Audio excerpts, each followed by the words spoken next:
Cebu. Sa Lapu. As, wala yung Lapu-lapu. eh. Lapu-lapu. Layo talaga. Ngayon. Oo. Gusto naman po. May anak ka ba? Mayroon pero wala sa akin yung anak ngayon eh. Si kinuha nila ng Ilan anak mo? dalawa. Isang lalaki, isang babae.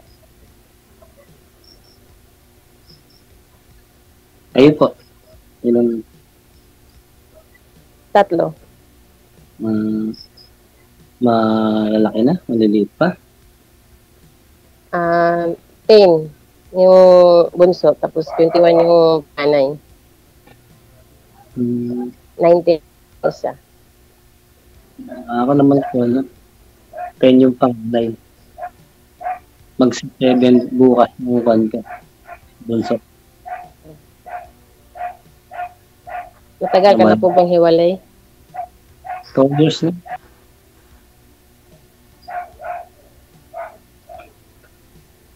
Hindi naman kung kaya na lang kami sa... Ano ba trabaho mo sa Bulacan? Ano po, welder, mason, carpenter. Construction.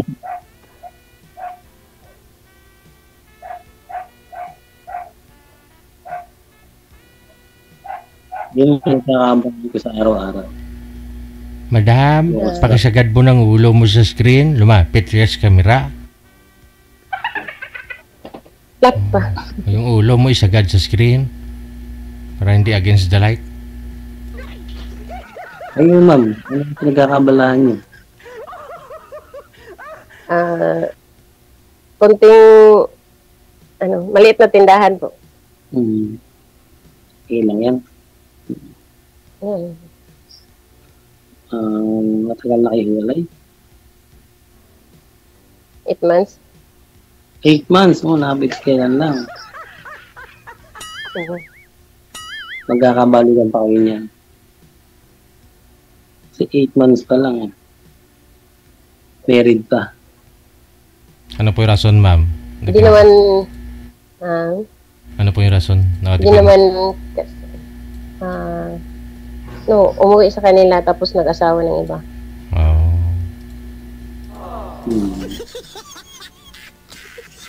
Malayo. Tayo sa Sa Mindanao. Mindanao.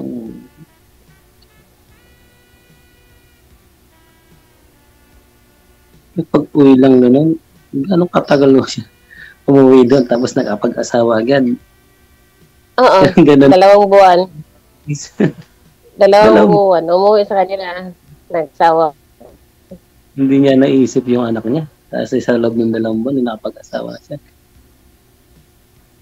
Siguro, ganun talaga yung mga tradisyon nila. Ano yung Mindanao mission? Tradisyon. Anong po religion nun, ma'am? Ano, sir? Muslim. Muslim. Tradition. Eh di po ba pag Muslim sinasabi kung kaya mong bumuhay, kahit ilan na tayo maging asawa, kung kaya mong bumuhay ng pamilya, kung ilan ang kakayanin. Di ba ganun? O sa kanila, kapwa nila. Sabihin may kakayanan. Siguro. Sa kapwa nila Muslim. Yun. Hindi po kayo kasal Pero sa Islam, ma'am? kasi, Hindi po kayo kasal sa kanya? sa Muslim, Kasal.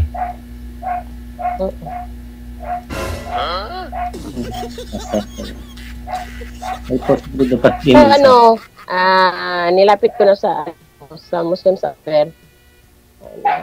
Pwede, may karapatan po akong makipaghiwalay sa kanya.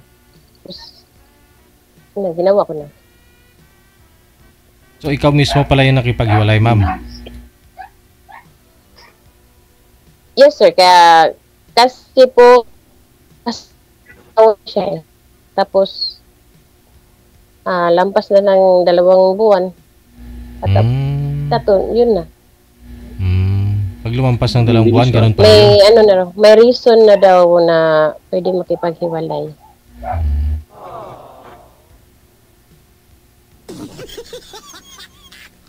Galing na. Galing naman ang asawa. At sa loob ng 2 buwan, nakapag-asawa agad.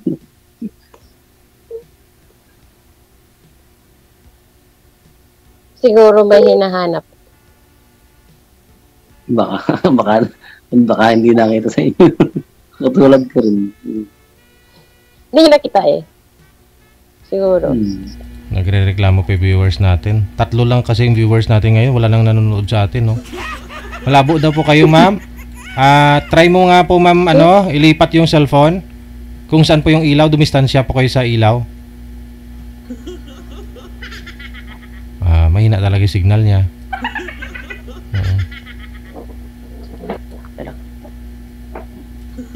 Lalo na.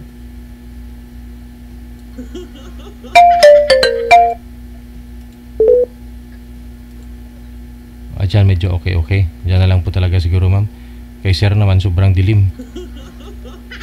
Kasi yung ilaw po kasi yata nasa itaas. Distansya po kayo dapat ng 2 metro Yeah. sa ilaw. Huwag po kayo tapat sa ilaw, sir.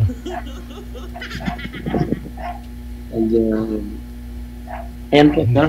Madilim. Yung mukha po ninyo importante, sir, na maliwanagan. Yung mga senior kasi natin malabo na yung mata.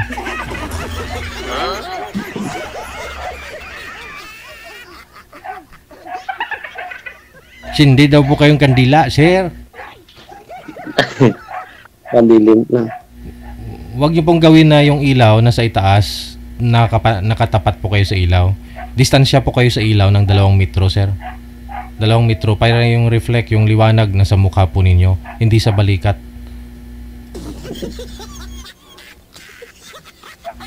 Madilim talaga. Sir, sumandal po kayo doon sa dulo, sir, sa may pinto. Hawakan niyo po yung cellphone, huwag niyo pong ilayo sa inyo. Kasi pag lumayo po kayo, lalo pa kayo lumalabo. Hawakan ng cellphone. Hawakan ng cellphone. Yan. Medyo okay. Oo.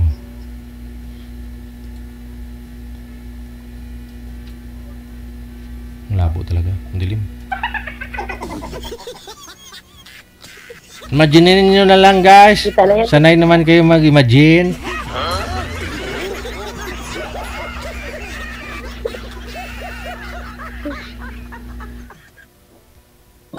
Nasaan ba mga anak ko? Nasa mama niya. Kinuha ng last week kasi nagkasundoan kasi kami sa barangay na kukuhanin niya na umuwi kasi siya. Nag-usap kami ng December. Sabi niya, hanggang bakasyon dito lang sa akin. Tapos, sa pasukan, kukuhanin niya yung isa. And then, pinasama ko yung panganay ko dahil birthday bukas ng bunso ko. Kaya pinasama ko siya ng last week. Babalik din siya. Puntahan mo na. Hindi birthday. Dapat nandun ka. Hindi kasi ako pwedeng pumunta doon dahil yung mga masasakit na mga sinabi na sa akin ng mga yanan ko tsaka yung mga ipag ko. Oo, pamilya niya. Hindi ko magmumukhang tanga lang ako doon pag pumunta ako doon. Bato kayo pinagsalitaan ng hindi maganda, sir, ng biyanan mo? Bakit to? Ano pong ginawa niyong mali sa anak nila? Hindi kasi nung umalis dati yung miss ko, nag-OFW din kasi siya 2002 22. Then 2 months siguro ay syempre hindi pa ako makapagtrabaho noon dahil paalis lang niya. Ginaid ko mga anak ko kasi nga pabalik siya na 8 years old noon yung panganay ko tsaka 4 years old. So, ako nagbabantay pa sa school. Pero hindi ko naman natagpos yung 1 year na yun. After 2 months, nagtrabaho ko sa Mang Inasal. And then, umuwi, kasi pag closing, umuwi ako. ginagabi daw ako ng uwi. Sabi daw ng yan, kung natitigil daw ng pinsan ko, sinasabi sa miss ko na gano'n. Ginagabi ko ng uwi. Sabi ko, ginagabi lang naman ako pag closing, pag hindi naman may maaga akong umuwi. Kasi closing eh. Yung pinagsabay ko naman po, DJ, yung nagtatrabaho sa mga insal, nag-vocational naman ako ng welding sa TESDA. Kaya siyempre po, hindi ako gano'ng kumikita noon. Siguro nasabi na ako, PWD daw ako. In-hotel, sabi nga. May PWD ba magtrabaho ng construction? Kaya ako nag-TESDA ako para din sa amin, hindi naman para kasi sa... parang sinabihan kang inutil kasi nga po, wala kang kita kasi nga nag-aaral ka pa sa TESDA. Doon po napupunta yung kita mo sa trabaho. Parang ganon. Siguro baka sabihin, yung asawa mo lang, yung anak nila yung naghahanap buhay. Parang ganon, no? Parang ganon. Kasi pala naman ng 8 years, hindi ko talaga pinagtrabaho yung anak ko pagsama namin. Kahit minsan, hindi ko pinagtrabaho yun. Ako lang pala yun. Yun. Eh, nung nagpa siya, mag-abroad siya, hindi ko naman siya pinayagan talaga. Pero gusto daw niya. Yun, nung nakaalis na after 3 months, next na yung kapatid niya at saka yung nanay niya. Kaya ayun. Pero sir, dapat yung anak niyo, diba maliit pa, dapat na yan nakatutok sa kanila. Hindi, kasi nagtanong ako sa DSWD, dahil hindi kami married, talo ako kasi kailangan daw taga makuha ng nanay. magulang na babae. And then, yung panganay ko, kaya din niyang kuhanin kaso talagang ayaw sa kanya. Kaya hindi niya nakuha. Yun, ibabalik dito sa 18. Yung Kasal 7 ba years kayo, old. sir? Hindi po kasal mo. Kaya nga wala akong laban eh. Hindi kami kasal. Oy. Pakalagay lang sa lamesa. Hindi yung bill lang. May tumawa ang tagay daw.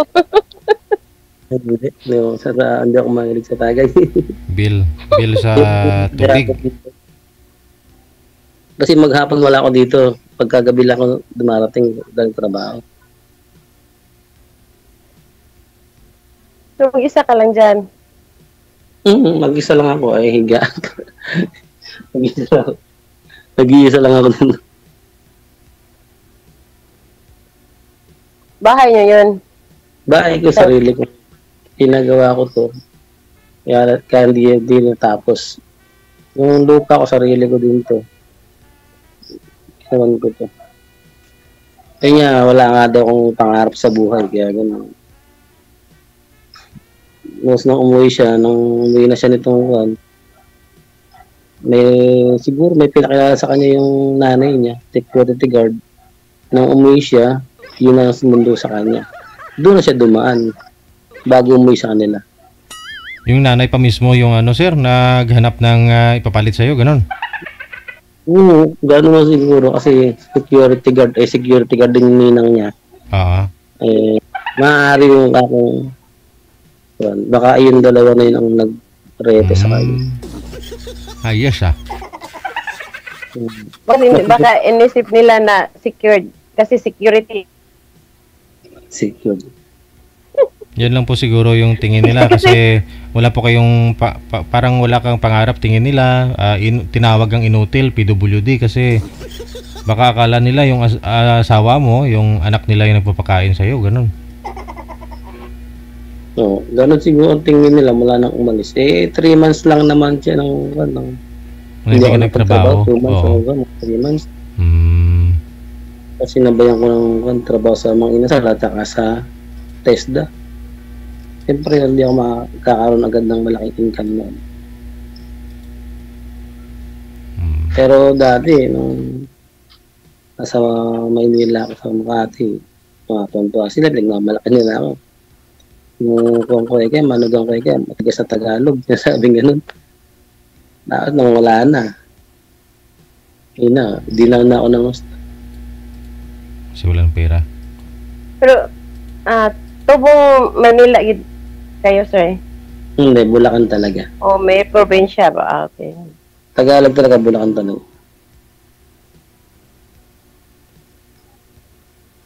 So, saan ginaganap yung Carabao Festival doon kami? Kulilan. Daming kalabaw dyan, sir, no? Opo, sir, DJ. Yun ang- Marami pag Nakarang buwan, fiesta lang may. nakarang buwan lang yata yun eh. Carabao Fiesta Opo, nila. DJ. Mm. May 14, 15. Mm. 14 po ginaganap yun.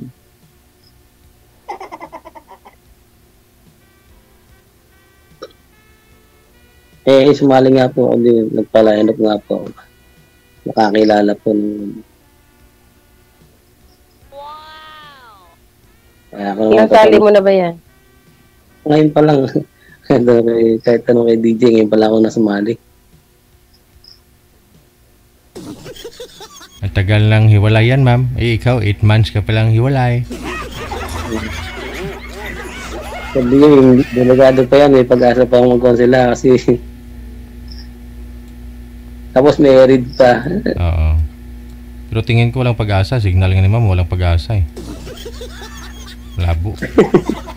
Oh, yeah, oo. Wag niyo po igalaw yung kamay, ma'am, para di po magalaw ang cellphone. Pag magalaw ko kasi, yung ilong mo pumapatong sa noo.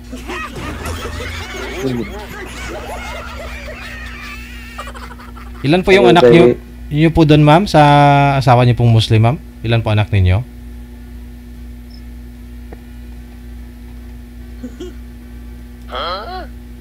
Tatlo po, DJ.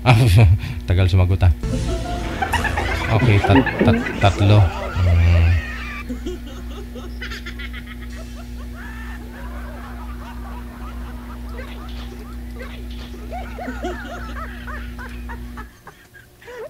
Bali, dyan lang kayo, ma'am. Talaga sa Cebu lagi, ganun.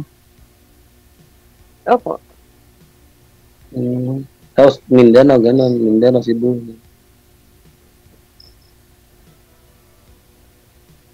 Mm-mm.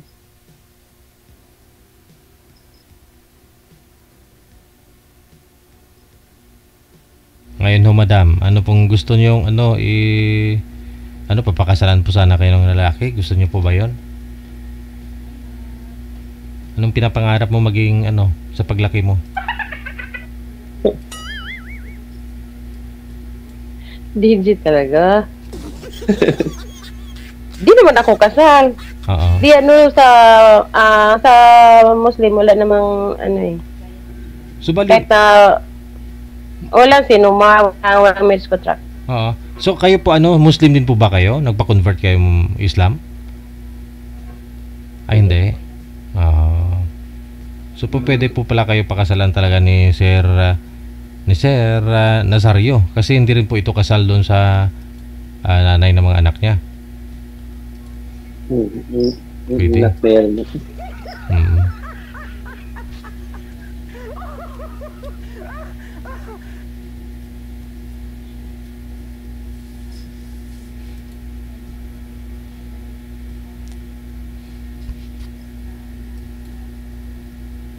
Ma'am, tanong kayo baka nakasego ka dahil Kaya gusto yung tanong ko. ako na yung Gusto yung tanong ko. ako na kasi nalaman ko na. Ilan taon na pala kayo ngayon? 48. Same na. 48.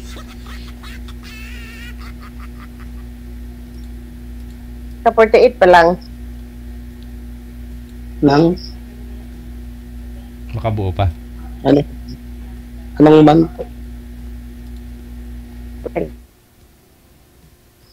Ano po? April. April. Ako din po April nung nag-14. April 15. 30. Ka-birthday mo pala yung namatay kong kapatid. Ang Oh my Taurus. God. April 30.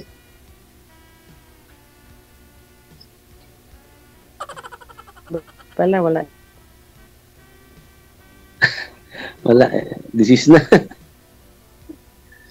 Ay, sino kasama niyo ngayon dyan no, sa bahay niyo?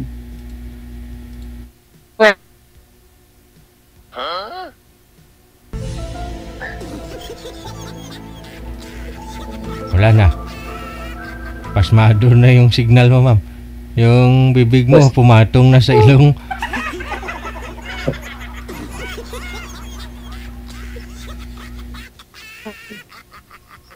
Ano na, wala na kasi. Oo. Wala. Kita-kita ko kayo. Naka-modem. Wi-Fi po ba kayo, ma'am? Data? Dita po. Connected. Ano ba, teka, maghanap ako. Baka, Si Madam, nag-disno. No? Connected naman na kayo. Tuloy-tuloy lang ang usapan sa off-cam. Maraming salamat.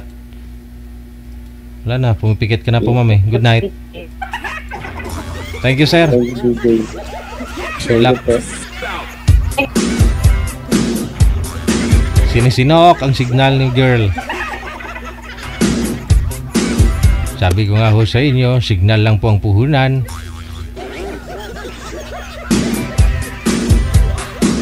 Hindi na ho bali, hindi kayo naligo. Di naman ho namin kayo naamoy.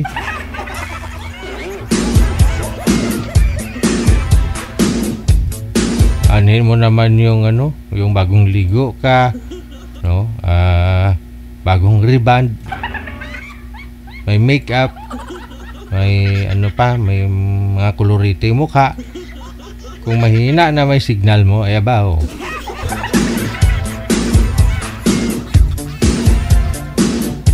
Daw ginamos nga ginkumos.